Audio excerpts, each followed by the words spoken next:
और चलिए बड़ी खबर आपको बता दें, जहां वित्त मंत्री निर्मला सीतारमण आज देश का बजट पेश करने वाली है। बजट में देश का आर्थिक रोड मैप भी दिखेगा। टैक्स और रोजगार पर बड़े ऐलान संभव है। चुनावी राज्यों को इसमें सौगात मिल सकती है। बता दें कि आज निर्मला सीतारमण 9वां बजट पेश करने वाली है। तो बड़ी खबर आपको बता दें, आज देश का आम बजट आने वाला है। वित्त मंत्री निर्मला सीतारमण 9वीं बार लगातार बजट पेश करने वाली है और आजाद भारत में ऐसा पहली बार होगा जब रविवार को बजट पेश किया जाएगा।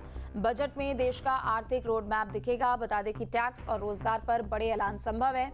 लोगों को उम्मीद है कि शायद एक बार फिर से उन्हें टैक्स में छूट मिल सकती है। टैक्स स्लैब में बड़ी छूट उनको मिल सकती है। इसके अलावा अगर रोजगार के बारे में बात की जाए तो यहाँ पर भी बड़े ऐलान संभव है। चुनावी राज्यों की बात करें तो चुनावी राज्यों को भी सौगात मिल सकती है। तो वित्त मंत्री निर्मला सीतारमण आज 9वीं बार बजट पेश करने वाली है। बता दें कि सुबह 11 बजे उनका संबोधन शुरू होगा।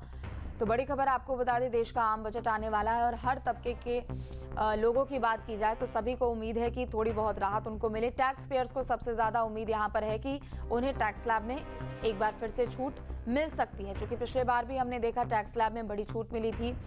12 लाख तक के टैक्स स्लैब में यहाँ पर छूट मिली थी। और ऐसे में वित्त मंत्री निर्मला सीतारमण आज जब 9वीं बार बजट पेश करेंगी तो देखना होगा कि आखिर किस वर्ग को ध्यान में रख के कैसे ये बजट तैयार किया गया है। तो उम्मीदों का बजट ये होने वाला है। टैक्स और रोजगार पर बड़े ऐलान संभव है। बड़ी खबर आपको बता दें, चुनावी राज्यों के लिहाज से अगर बात करें तो उन्हें भी बड़ी सौगात मिल सकती है। तो उम्मीदें हैं आम जनता को भी, आम लोगों को भी, मिडिल क्लास को भी उम्मीद है कि इस बार भी उनको बड़ी राहत टैक्स स्लैब में मिले। इसके अलावा रोजगार के क्षेत्र से अगर देखें तो यहाँ पर भी उम्मीद जताई जा रही है कि बड़े ऐलान किए जा सकते हैं। तो उम्मीदों वाला ये बजट रहने वाला है। वित्त वर्ष 2026 और 27 के लिए आज बजट आने वाला है। वित्त मंत्री निर्मला सीतारमण 9वीं बार लगातार आज बजट पेश करने वाली है। वहीं आपको बता दें कि सुबह 11 बजे ये संबोधन शुरू होगा और उसके बाद देखना होगा कि आखिर कितनी राहत यहाँ पर लोगों को मिली है। दूसरी तरफ अगर आज बात करें तो आज़ाद भारत में पहली बार ऐसा हो रहा है जब रविवार को देश का आम बजट पेश किया जा रहा है, लेकिन इस बजट से हर एक तबके को काफ़ी ज़्यादा उम्मीद नजर आ रही है। तो बजट में देश का आर्थिक रोड मैप दिखने वाला है। जीडीपी रेट की बात करें तो वो भी यहाँ पर 7.6 के आसपास रहने की उम्मीद जताई जा रही है। इसके अलावा अगर बात करें तो मिडिल क्लास को भी इस बजट से काफ़ी ज़्यादा उम्मीदें नजर आ रही है। तो उम्मीदों वाला ये बजट रहने वाला है। वित्त वर्ष 2026-27 के लिए बजट आज पेश होने वाला है। वाराणसी से राजू हमारे साथ जुड़ चुके हैं। राजू, आज आम बजट आने वाला है देश का और लगातार 9वीं बार वित्त मंत्री ये बजट पेश करने वाली है। कितनी उम्मीदें हैं लोगों को, लोग क्या उम्मीद लगाकर बैठे हुए हैं?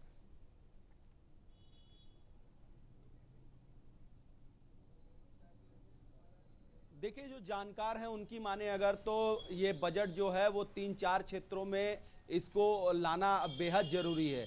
जैसे कि बीते दिनों मिशन सिंदूर चला और रक्षा के क्षेत्र में कुछ ऐसी टेक्नोलॉजियां अभी लाना बाकी है जो रक्षा के क्षेत्र को लेकर भी बजट पेश किया जाएगा।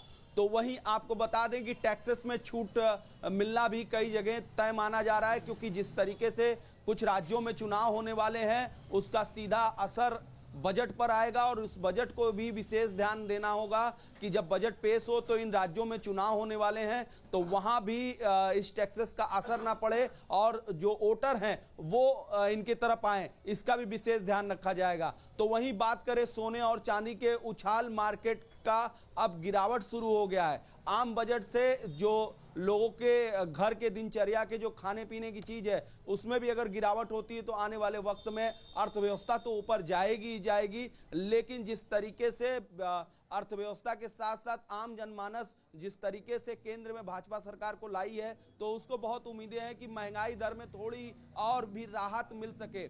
इसके लिए यहाँ पर हम चाय की दुकान पर हैं, आम इंसान यहाँ हैं, जो आम इंसान हैं वो आम बजट की बात उनसे करते हैं। सर, सुबह से आप पेपर पढ़ रहे हैं, बजट को लेके क्या उम्मीदें हैं? बहुत अच्छी उम्मीदें हैं। अब सरकार लोन पे काम कर रही है, अस्पताल पे भी काम कर रही है। सच पूछा जाए तो सड़क पे भी काम दिख रहा है कि सड़कें बनी हैं, लेकिन जो घरेलू उपयोग की सामानें हैं, जैसे पहले हमें याद आ रहा है कि गैस पे सब्सिडी मिलती थी, वो सब्सिडी बिल्कुल ख़त्म हो गया है, जिसे लागू करना चाहिए। इंटरनेशनल मार्केट में गैस अभी भी उतना महंगा नहीं है जितना सरकार दे रही है। जैसे सरकार ने पेट्रोलियम को महंगा कर दिया, कच्चे तेल को, उस तरह से तो आम जरूरतों की चीज़ों को अगर सरकार महंगा करेगी तो उसका असर हम लोगों पे ज़्यादा पड़ेगा। तो मुझे उम्मीद है पहले तो ये करेगी। अभी जैसे आपने सोने चांदी का भाव बताया, इस पे भी मैं एक चीज़ ये बोलना चाहता हूँ कि अभी देखिए आप, जैसे सरकार का जिस दिन सरकार बनी थी 2024 में, तो आप ध्यान दिए होंगे जिस दिन बनी थी उसी दिन शेयर मार्केट 6000 पॉइंट गिरा था, 7 से 8000 पॉइंट तक गिर गया और वापस से फिर अगले दिन संभला और उसके अगले दिन और संभला, मुझे अच्छे से याद आ रहा है। मैं एक चीज़ जानना चाहता हूँ कि ये जैसे इतनी बड़ी खाई, क्या मार्केट हवा में चल रहा है कि इतनी बड़ी खाई को ऊपर नीचे कर रहा है? इससे आम निवेशक तो बर्बाद हो जाएगा, यानी एक तरीके से पूंजीपति ही टिके रहेंगे, जिसका करोड़ों रुपया लगा रहेगा वो टिका रह सकता है। उसी तरह से देखिए आप, चांदी हवा में गई, 4.5 लाख रुपए यानी 4,20,25 हजार रुपए तक चांदी गई। तो क्या पहले तो यही प्रश्नवाचक चिन्ह है कि चांदी इतनी ऊपर गई क्यों, और गई तो फिर टिकी क्यों नहीं? इस बजट की अगर बात करें तो इस बजट में क्या उम्मीदें हैं आम इंसान को? बिल्कुल उम्मीदें हैं कि सरकार सब्सिडी दे, सरकार शिक्षा पे काम करे, जैसे कि विश्वविद्यालयों को ज़्यादा से ज़्यादा खोले। मैं मानता हूं कि मैं उत्तर प्रदेश का निवासी हूं, मैं चाहता हूं कि उत्तर प्रदेश के हर जिले में एक विश्वविद्यालय हो कम से कम, कॉलेजों की संख्या बढ़े, स्कूलों में टीचरों की, यानी विश्वविद्यालय में असिस्टेंट प्रोफेसर और टीचरों की संख्या ज़्यादा बढ़े। शिक्षित भारत ही विकसित भारत हो सकता है। सर, किस तरीके का आम बजट होना चाहिए आम इंसान? देखिए, आम इंसान के लिए बजट हमेशा फायदेमंद होना चाहिए। जैसे सरकार को ध्यान रखना चाहिए, शिक्षा, महंगाई, स्वास्थ्य, चिकित्सा, जो दवाइयाँ हैं आम इंसान के पहुंच के बाहर हैं, तो ये ध्यान रखना होगा कि सरकारी जितने भी जो हॉस्पिटल हैं कम से कम उसमें उचित डॉक्टरों की नियुक्ति हो, दवाइयाँ सस्ती हो, स्वास्थ्य पर विशेष ध्यान दिया जाए, और शिक्षा के लिए जिसके बच्चों को भटकना पड़ रहा है, बाहर जाना पड़ रहा है, कम से कम शिक्षा अपने यहाँ मुहैया हो। तो ऐसे हैं जो बहुत सारे ऐसे हमारे यहाँ हैं, जैसे सरकार ने जरूर जेनरिक दवाइयों का काम किया है, मैं मानता हूँ, उसके लिए बधाई देता हूँ, लेकिन बहुत सारे क्षेत्र अभी भी बाकी है जिस पे सरकार को सच में काम करना है। क्योंकि सरकार को ये समझना पड़ेगा कि ये इस देश में 70% लोग आम आदमी हैं, 70 के 80% लोग आम आदमी हैं। क्योंकि मैं नहीं कह रहा हूँ, ये सरकार का डाटा बता रहा है, जो 5 किलो आटा वाला है, तो मैं नहीं कह रहा हूँ, वो सरकार का डाटा बता रहा है। तो आम इंसान को हित में रखकर ही बजट पेश करना होगा, क्योंकि आम इंसान ही देश की अर्थव्यवस्था, या यूं कह ले कि रीढ़ की हड्डी होता है। क्योंकि जो छोटे मोटे काम होते हैं वही रोजगार आगे चलकर बड़े पैमाने पे होते हैं, और बड़े पैमाने पर ही रोजगार एक बड़े व्यवसाय को तरफ ले जाता है। और व्यवसाय को बढ़ाने के लिए कहीं ना कहीं टैक्सेस में छूट की बात करनी चाहिए। तो वहीं मेडिकल क्षेत्र में अगर बात करें तो मेडिकल क्षेत्र में भी काफ़ी छूट देनी चाहिए। तो वहीं खेल की जगत को भी आगे ले जाने के लिए खिलाड़ियों के लिए भी इस की बजट में सोचना होगा।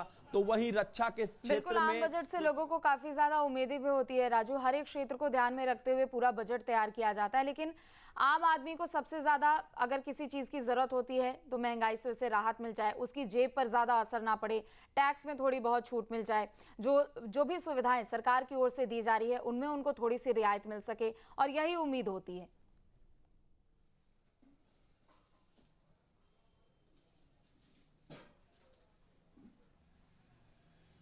जी हाँ, जैसे कि अगर बात करें तो रक्षा क्षेत्र के साथ साथ शिक्षा क्षेत्र भी बहुत महत्वपूर्ण है। शिक्षा में अगर जो प्राइवेट स्कूलें हैं उनमें जिस तरीके से फीस लगाए जाते हैं, किताब कापियों के दाम महंगे हैं, तो आम इंसान को अपने बच्चे को शिक्षित बनाने के लिए काफ़ी मशक्कत करनी पड़ती है। अगर उसमें गिरावट आई तो कहीं ना कहीं जो शिक्षा के क्षेत्र में अगर प्रदेश आगे बढ़ेगा, देश आगे बढ़ेगा, तो कहीं ना कहीं अर्थव्यवस्था भी आगे बढ़ेगी। क्योंकि जब पूरी तरीके से पढ़ा हुआ भारत होगा तो कहीं ना कहीं अपने लोग जो हैं वो अर्थव्यवस्था को और मजबूत करेंगे। और लगातार शिक्षा की बात चाहे कोई भी सरकार रही, चाहे कांग्रेस सरकार रही हो, चाहे भाजपा की सरकार, शिक्षा की बात तो होती है, लेकिन शिक्षा के लिए एक फंडिंग हो, एक अर्थव्यवस्था मजबूत हो, और बड़ी उम्मीदें हैं इस बजट से। कुछ कहना चाह रहे हैं हमारे यहाँ के साथी भी हैं इस बजट से, हालांकि देखना होगा कि किस तरह से बजट यहाँ पर जारी किया जाता है और क्या कुछ छूट इसमें मिलती है।